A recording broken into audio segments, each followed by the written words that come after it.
Hi, Nick with Halo Inc. And today I would like to show you how, one, we cut our 10 mil coroplast and we're making a spinner sign. One of the signs you see out there with the guys waving them around. So what I've done is we've laid both sides to it already. We do have a larger section here of yellow, which is an indication, and that's where my arrow is going to be leading us. Same thing over here. We have a larger section of yellow versus the end down there. And the proof would also indicate the same.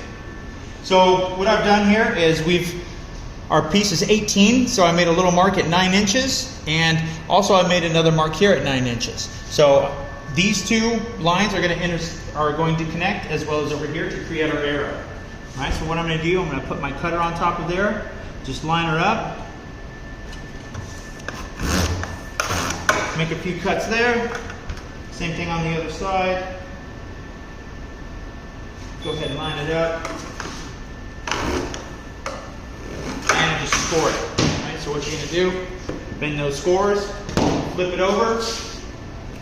What I like to do is I'll bend my piece up, put my cutter right up to it, cuts it right off. Same thing for the other side, bend it up, cutter up to it, cuts it right off. Then you have your spinner sign.